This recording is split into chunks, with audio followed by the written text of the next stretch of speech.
Shri Swami Samarth. Hello everyone. तर तुम्हाला माझे रिॲक्शन पाहून तसं समजलंच असेल की माझं नक्की काय चाललंय.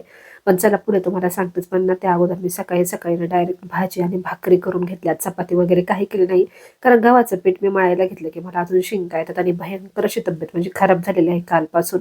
म्हणजे आज तरी जरा बरी आहे, काल तर खूप जास्त ताप वगैरे होता. आणि माझ्यामुळे शंभू पण आजारी पडलेला होता, त्यामुळे ते त्याला घेऊन सकाळी सकाळी दवाखान्यात गेले.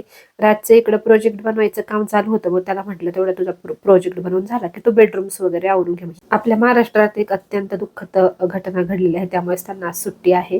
त्यामुळे मग म्हटलं चला त्याला थोडंसं काम पण सांगावं. आणि मग तोपर्यंत मी जी भाजी वगैरे बनवली होती ना ती काढून घेतली. तर मला भाजलं इकडे काहीतरी शॉर्टकटमध्ये करायला गेलं की असं काहीतरी उद्योग माझ्याकडून होतो.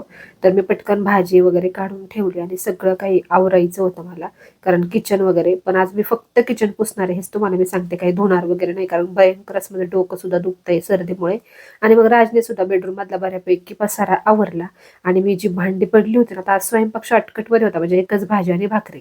आणि जे काही आम्ही चहा नाश्त्याचं केलं होतं तेवढीच भांडी होती, त्यामुळे काही मी पटापट तेवढी भांडी पण घासून घेतली.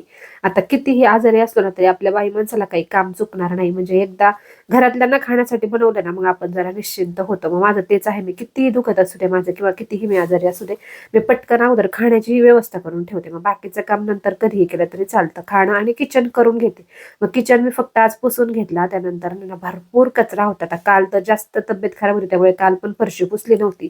मग झाडून घेतला आणि फरशी पण पुसून घेतली. आता म्हटलं जर आज बरं आहे ना तर फरशी पुसून घ्यावी. मग त्यानंतर शंभू पण आला दवाखान्यातून. मग शंभू आणि मी आम्ही दोघांनी पण म्हणजे औषधं वगैरे घेतली. आता मला एक गोळ्या खायची खूप सवय आहे, पण तरी सुद्धा मला असं नको वाटतं कधी कधी खायचं म्हटलं की. आणि शंभूला पण काय माझं पाहून का काय काय माहिती, तो पण पटकन अशा गोळ्या खातो. तर चला तुम्ही पटकन आजचा व्हिडिओ लाईक करा आणि मला फॉलो करा बरं. अशीच डेली व्लॉग मी तुमच्याशी शेअर करत जाईल.